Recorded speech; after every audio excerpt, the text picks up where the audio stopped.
Hello viewers, welcome to my channel. आज हम सी जेम्स जेनसन के बुक आपके अवचेतन मन की शक्ति से आगे का 15 चैप्टर पढ़ने जा रहे हैं। अपने अवचेतन मन की शक्ति का उपयोग धन संपत्ति पाने के लिए किस तरह करें। यदि आप हमेशा धन की कमी से ग्रस्त रहते हैं और महीने की अंतिम तारीख तक पहुंचने के लिए भी आपको संघर्ष करना पड़ता है, तो इसका अर्थ है आपको अपने अवचेतन मन को इस बात के लिए आश्वस्त नहीं किया है कि आपके पास हमेशा खर्च करने के लिए पर्याप्त धन रहता है और आप उसमें से कुछ बचत भी करते हैं। आप ऐसे लोगों को जानते हैं जो बहुत कम घंटे काम करते हैं और फिर भी खासा धन कमाते हैं और जीवन का आनंद लेते हैं। वे कड़ी मेहनत या गुलामी को समान काम नहीं करते। सामान्य प्रयासों से ही जीवन बेहतर बनता है। अपनी पसंद का काम करें और इस काम को प्रसन्नता और रोमांच प्राप्त करने के लिए करें। समृद्धि तो मन में होती है। समृद्धि का भाव हर एक व्यक्ति के अवचेतन मन में बसा विश्वास मात्र होता है। केवल मैं अरबपति हूँ कहने भर से आप सचमुच अरबपति नहीं बन जाएंगे।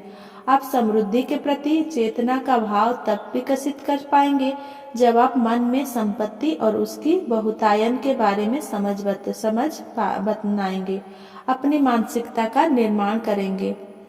आपके अदृश्य सहयोगी। अधिकांश लोग के साथ यह दिक्कत होती है कि उनका अदृश्य सहयोग करने वाला कोई नहीं होता। व्यापार में घाटा हुआ हो, चाहे शेयर मार्केट डूब गया हो या उनके सारे निवेश खत्म हो गए हो, वे अपने समस्याओं के साथ अकेले ही जूझते हैं और स्वयं को असहाय महसूस करते हैं। इस असुरक्षा का कारण ये है कि वे अपने अवचेतन मन की शक्ति को जगाना नहीं जानते। वे अवचेतन मन की असीम क्षमताओं के बारे में कुछ भी नहीं जानते। एक व्यक्ति जो हमेशा गरीबी की बात सोचता है, वो वास्तविक जीवन में गरीबी से जूझता ही रहता है। इसके विपरीत जिस व्यक्ति का मन धन वैभव के विचारों से भरा रहता है, उसके आसपास वैभव बिखरा रहता है और वह अपनी जरूरतों की पूर्ति बड़ी सहजता से कर लेता है। आप भी संपत्ति प्राप्त कर सकते हैं, अपनी जरूरतों को पूरा कर सकते हैं और खासा हिस्सा बचा भी सकते हैं। आपके शब्द में वो शक्ति है कि वो आपके मन से गलत विचारों को हटाकर वहाँ सही विचार भर सकता है। संपत्ति के प्रति जागरूकता उत्पन्न करने की आदर्श विधि। हो सकता है आप इस अध्याय को पढ़ते हुए अपने आप से यह कह रहे हो, मुझे संपत्ति और सफलता चाहिए। हम ऐसा ही करते हैं। दिन में 3 या 4 बार करीब 5 मिनट संपत्ति या सफलता, केवल इन शब्द को दोहराएं। इन शब्दों में चमत्कारी शक्ति है। ये शब्द अवचेतन मन की अद्भुत आंतरिक शक्ति को दिखाते हैं। अपने मन को अपने अंदर छिपी इस शक्ति की ओर निर्देशित करें। इनसे जुड़ी परिस्थितियां और वातावरण स्वयं ही आपके जीवन में निर्मित होने लगेगा। आप यह नहीं कह रहे हैं कि मैं धनवान हूँ, वरन आप अपने अंदर निहित वास्तविक शक्ति के साथ निवास कर रहे हैं। जब आप संपत्ति शब्द को दोहराते हैं तो इसे सुनकर आपके मन और कल्पना में कोई द्वंद्व उत्पन्न नहीं होता। आगे चलकर जैसे जैसे आप संपत्ति के विचार के साथ एकरूप होने लगते हैं, आप में संपत्ति की भावना अपने आप घर करने जाती है। संपत्ति की भावना ही संपत्ति का निर्माण करती है। इस बात को हमेशा ध्यान में रखें। आपका अवचेतन मन किसी बैंक की तरह है, किसी सार्वभौमिक वित्तीय संस्था के समान है। आप इसमें विचार के रूप में जो कुछ भी जमा करते हैं, ये उसे बढ़ाकर आपको देता है। ये विचार संपत्ति का भी हो सकता है और गरीबी का भी। आप संपत्ति को चुनें। अभिपुष्टि करते समय 3 चरणों का ध्यान में रखें। अध्याय 8 के आधार पर पहला, अपनी अभिपुष्टि को अपने मन में दोहराएं। दूसरा, अपनी अभिपुष्टि को पुष्ट करने वाली किसी भविष्य या भूतकाल की घटना को अपनी कल्पना का हिस्सा बनाएं। तीसरा, अपनी कल्पना में सकारात्मकता भावनाएं भी शामिल करें। यदि कोई व्यक्ति यह तो कहता है कि मैं धनवान हूँ, मगर दूसरे और तीसरे चरण को अपनी अभिपुष्टि में शामिल नहीं करता, तो यह प्रक्रिया अधूरी रहेगी। जैसे कि हमने लिखा है कि अभिपुष्टि की भाषा को समर्थन देने के लिए कल्पना और उससे जुड़ी भावना का होना भी जरूरी है। ये वैज्ञानिक रूप से भी सिद्ध हो चुका है कि हमारा अवचेतन मन शब्द को ग्रहण नहीं करता, वरन चित्र को वो उनके साथ जुड़ी भावनाओं को ग्रहण करता है। तीसरे चरण को सारी प्रक्रिया के सार या शक्ति के रूप में देखना चाहिए, जो आपकी कल्पना के चित्र को बनाती है। आपके पास बढ़िया इंजन वाली एक सुंदर कार हो सकती है, मगर उस कार में यदि ईंधन ना हो तो उसका कोई उपयोग नहीं हुए। आप उससे कहीं नहीं जा सकते।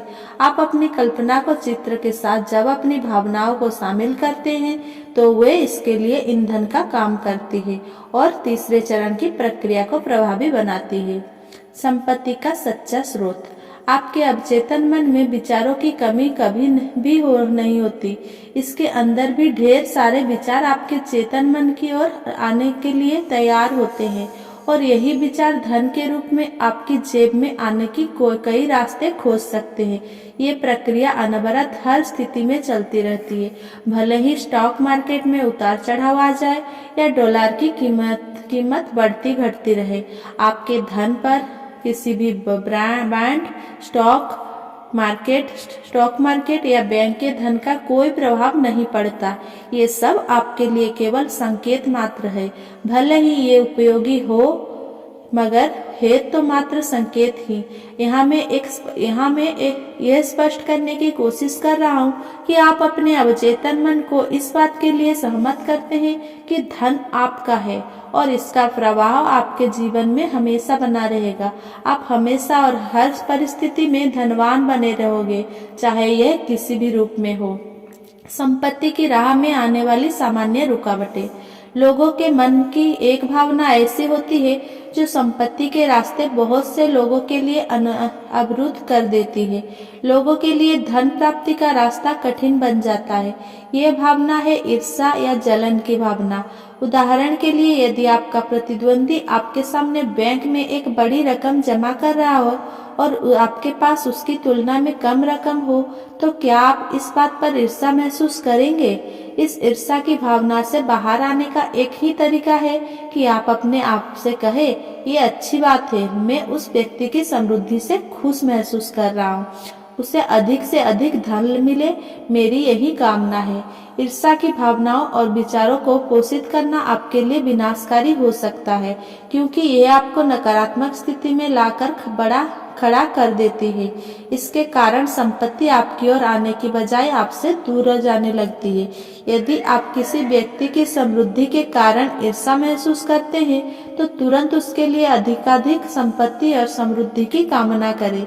इससे आपके मन के नकारात्मक विचार बेअसर हो जाएंगे और आपके अवचेतन मन के सिद्धांत के अनुसार संपत्ति का एक बड़ा हिस्सा आपकी ओर आने लगेगा।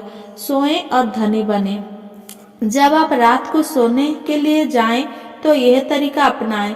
शांत सहज मन से और भावनाओं का पुट ले देते हुए संपत्ति शब्द को दोहराएं। ऐसा बार बार करते रहे जैसे कि आप अपने आप को लोरी सुना रहे हैं। उस लोरी में केवल संपत्ति शब्द का ही उच्चारण करें। इस कार्य के परिणाम आपके आश्चर्यचकित कर देंगे। संपत्ति पास प्रचुरता से प्रभावित होने लगेगी। ये आपके अवचेतन मन की जादुई शक्ति का एक और उदाहरण है। अपने आप को अपने मन की शक्ति द्वारा लाभान्वित करें। अपने अवचेतन मन की असीम शक्ति के साथ आसान रास्ते से धनी बनाने का निर्णय ले। 2. संपत्ति वास्तव में अवचेतन मन का ही दृढ़ विश्वास है। संपत्ति के विचार को अपनी मानसिकता का हिस्सा बनाएं। 3. अधिकांश लोगों के साथ दिक्कत ये होती है कि उनके पास सहयोग के लिए कोई अदृश्य माध्यम नहीं होता। 4. सोने से ठीक पहले करीब 5 मिनट तक संपत्ति शब्द का उच्चारण करें। आपका अवचेतन मन इसी संपत्ति को आपके अनुभव में साकार कर देगा। 5. संपत्ति का अनुभव ही संपत्ति को बनाता है, इसे हमेशा ध्यान में रखें। आपके अवचेतन और अवचेतन मन में सामंजस्य होना चाहिए। आपका अवचेतन मन उन्हीं बातों को ग्रहण करता है जिन्हें आप सत्य मानते हैं। आपका प्रधान विचार ही आपके अवचेतन मन के द्वारा स्वीकार किया जाता है। आपका प्रधान विचार संपत्ति होना चाहिए, ना कि गरीबी। 7, आप संपत्ति के बारे में अपने मन में चल रहे किसी भी संघर्ष से बाहर आ सकते हैं। इसके लिए आपको लगातार यह अभिपुष्टि करनी है, हर दिन और हर रात में समृद्धि की ओर अग्रसर हो रहा हूँ।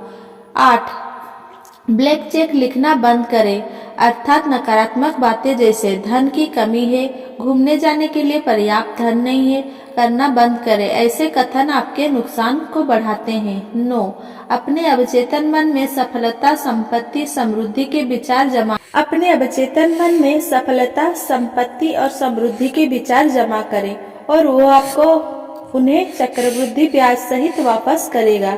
10, एक बार जो अभिपुष्टि आप होश से हवास में करते हैं, थोड़ी देर बाद उसे नकारने वाली कोई बात आपके मन में नहीं आनी चाहिए, अन्यथा आपकी अभिपुष्टि बेअसर हो जाएगी। 11, अपनी मन के विचार ही आपकी संपत्ति का सच्चा स्रोत है। आप अरबपति बनने का विचार कर सकते हैं और आपका अवचेतन मन इसमें आपकी सहायता कर सकता है। 12, ईर्ष्या और जलन संपत्ति के रास्ते में रुकावटें डालते हैं। दूसरों की समृद्धि में भी प्रसन्नता का अनुभव करें। धनी बनना बनाम समृद्ध। यहाँ मैं जीवन में समृद्धि के वास्तविक अर्थ को समझाने के लिए एक टिप्पणी करना चाहता हूँ। समृद्धि होने का अर्थ अपने जीवन में संतुलन बनाने से भी है। आपने ऐसे व्यक्ति की कहानियाँ पढ़ी होगी जो सुबह 6 बजे बच्चों के जागने से पहले घर से निकल जाते हैं और उनके सोने के बाद घर वापस आते हैं। समृद्धि का पीछा करने की चाह अस्वस्थ जीवन शैली को जन्म देती है, जिसका परिणाम खान पान की आदतें का बिगड़ना, व्यायाम न करना, नशे का आदी होना और अंत में उम्र से पहले कब्रिस्तान की राह पकड़ने की रूप में सामने आता है।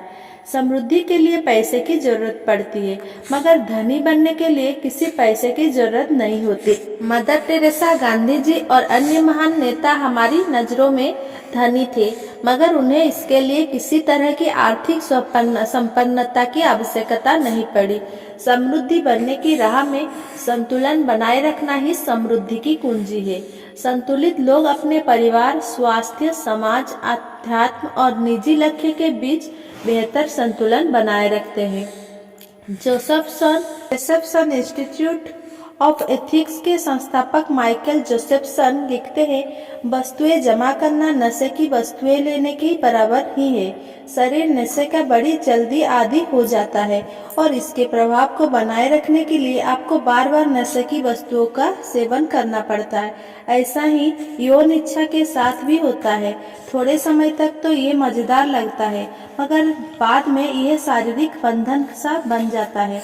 यदि आपको अपनी जान पहचान में आने वाले किन्हीं 5 सबसे अधिक खुशगवार व्यक्तित्वों में नामों की सूची बनाने को कहा जाए, तो यह आप देखेंगे कि इस खुशी का उनकी समृद्धि या धन से कोई संबंध नहीं है। जिन लोगों को हम खुश मानते हैं, वे इसीलिए खुश नहीं है कि उनके पास वो सब है जिसकी वो चाहत रखते हैं। वे खुश है क्योंकि वे कौन है यह वे जान चुके हैं।